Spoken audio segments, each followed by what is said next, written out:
Looking forward to a day of fun and adventure, two friends, Omar Conger and Rehm, decided to dive off the coast of Santa Cruz, California on one fateful September morning. They were experienced divers, well acquainted with the ocean's allure and potential dangers.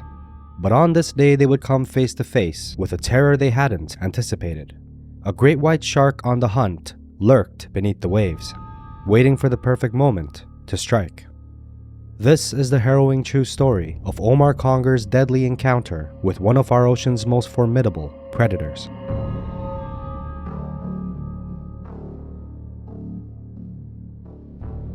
The Pigeon Point Lighthouse, situated on a cliff on the central California coast, ranks among the highest lighthouses in America.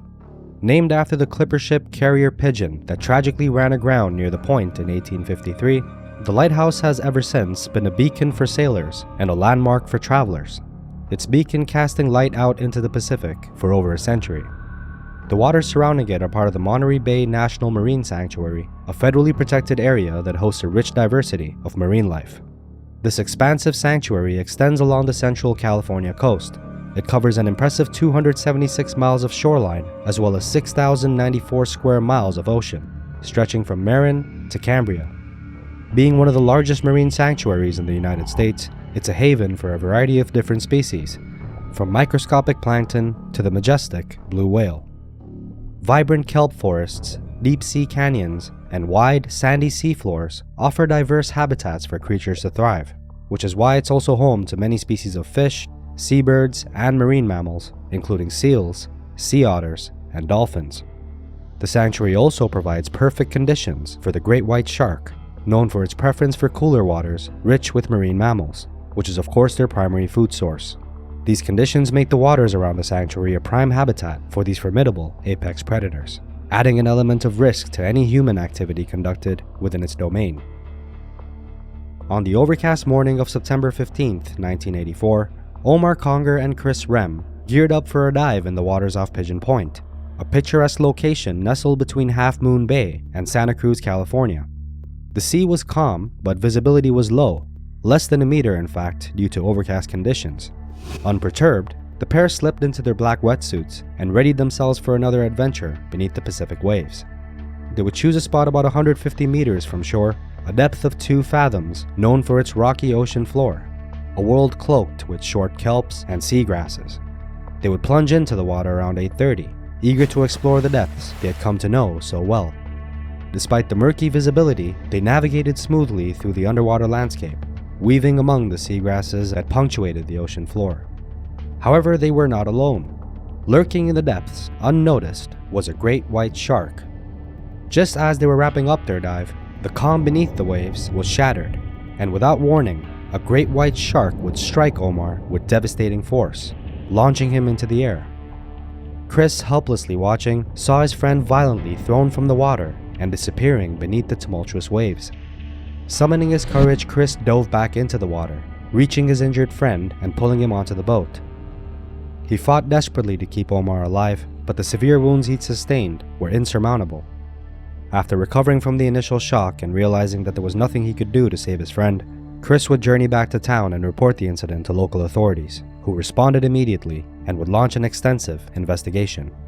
The San Mateo County coroner would later confirm that the cause of death was exsanguination as the result of multiple shark bites. Omar's injuries painted a grim picture.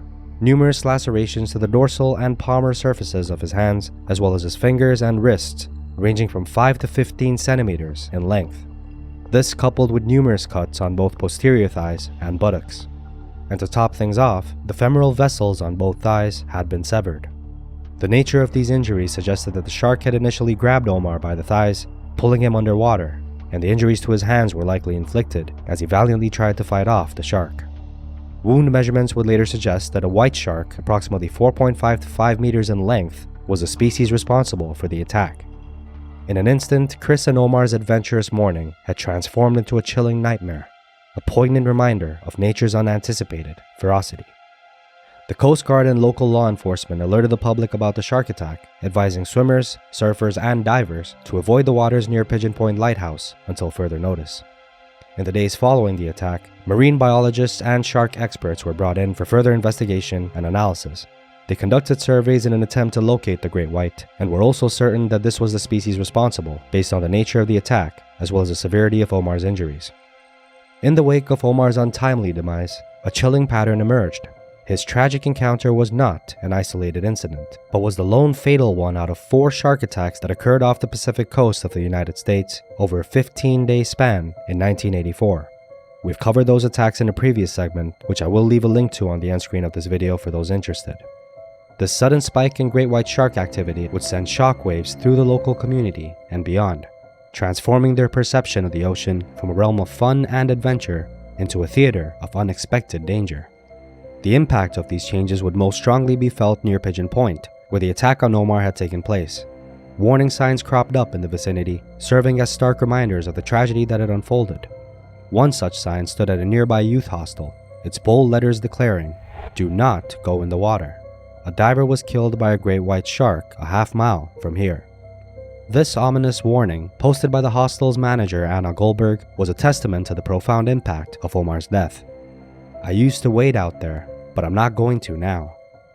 These words would echo the sentiments of many who felt their relationship with the ocean shift literally overnight from reverence and joy to caution and fear. In the days and weeks following the incidents, sightings of great white shark off the Golden Gate increased, and it was the presence of a large number of elephant seals about 5 miles south of Pigeon Point that was believed to be the drawing force that attracted them closer to the shore. There have been cases similar to this one, where shark attacks, despite them being widely accepted as rare occurrences, have occurred just days apart from one another. Other than the infamous Jersey Beach shark attacks of 1916, which this channel has covered in detail in a previous episode, one recent string of lesser-known attacks that occurred on back-to-back days had also left beachgoers in fear not long ago. In September 2018, 2 shark attacks occurred within 24 hours of each other in Sid Harbor, a popular tourist destination on Whitsunday Island. On September 19th, a 46-year-old woman named Justine Barwick was attacked by a shark while swimming near her yacht. She suffered significant injuries to her right thigh and was airlifted to a nearby hospital for emergency surgery.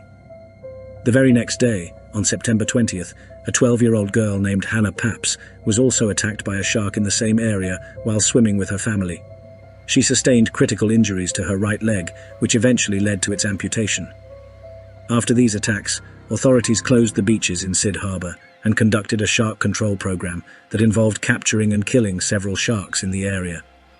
It was not possible to determine if the same shark was responsible for both attacks, but the close proximity and timing of the incidents were certainly alarming. These back-to-back attacks highlight the unpredictability of shark behavior and the importance of exercising caution when swimming in areas known for shark activity. If this episode piqued your interest, then our previous episode about a woman that was pulled from her raft in front of her friends on what was supposed to be a fun and adventurous day in the Zambezi River is likely to do the same. You can find it on the end screen of this video. A big thank you once again to our patrons. All of you are very much appreciated. I'm not going to put your names up on screen here, but you all know who you are. Thank you for watching. Till next time.